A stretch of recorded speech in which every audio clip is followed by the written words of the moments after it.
This is Alan Gilman with Torah Bites for the week of May the 23rd, 2026, the 7th of Sivan, 5786. The following is an updated version of a message originally posted the week of May the 30th, 2009, the 7th of Sivan, 5769, and it's entitled Depth. And I'm reading from Habakkuk chapter 3, verses 17 through 19. Though the fig tree should not blossom, nor fruit be on the vines, the produce of the olive fail, and the fields yield no food, the flock be cut off from the fold, and there be no herd in the stalls, yet I will rejoice in the Lord. I will take joy in the God of my salvation. God, the Lord, is my strength. He makes my feet like the deer's. He makes me tread on my high places. When I first came to know the reality of God through the Messiah almost 50 years ago, it was pretty much me-centered. I had been told that if I believed in Yeshua, then I would be happy for the rest of my life. To be clear, there was much more to it than that at the time. The happiness promise may have been a hook, but the person who shared this with me powerfully demonstrated how the Jewish Bible pointed to Yeshua as the Messiah and clearly explained my need for forgiveness before God.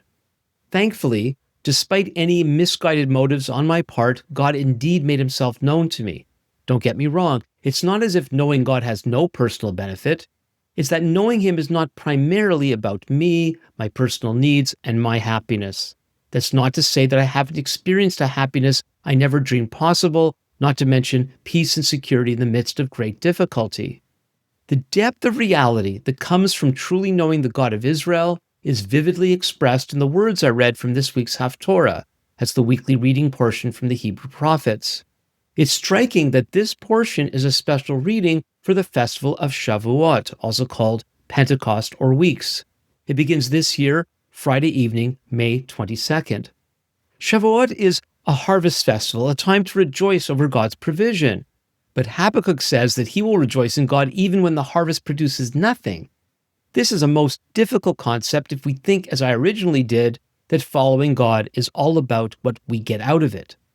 Habakkuk's words remind me of the Jewish men Shadrach, Meshach, and Abednego who, while in exile in Babylon, faced the possibility of excruciating death due to their unwillingness to commit idolatry.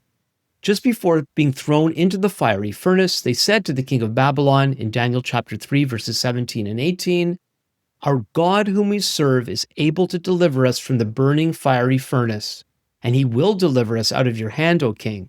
But if not, be it known to you, O king, that we will not serve your gods or worship the golden image that you have set up." This kind of understanding of God in life goes far beyond self, our personal welfare, comfort, and prosperity. These men knew that there's a reality of life that comes from knowing God far deeper than what many of us normally experience. Habakkuk could rejoice in God even in the face of starvation. His strength and ability to face dire circumstances were not based on normal material prosperity, but in God himself. This is no abstract spirituality detached from the realities of life, but a strength that enables us to live life amidst enormous challenges. To begin to grasp the depths of this reality, we need to turn away from our obsession with self and our desire to please self.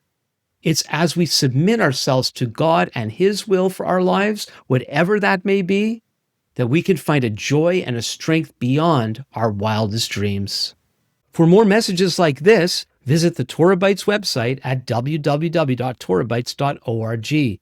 Email your comments and questions to comments@torahbites.org. And you can follow us on X @TorahBites. Until next time, this is Alan Gilman with Torah Bites. Lehitraot.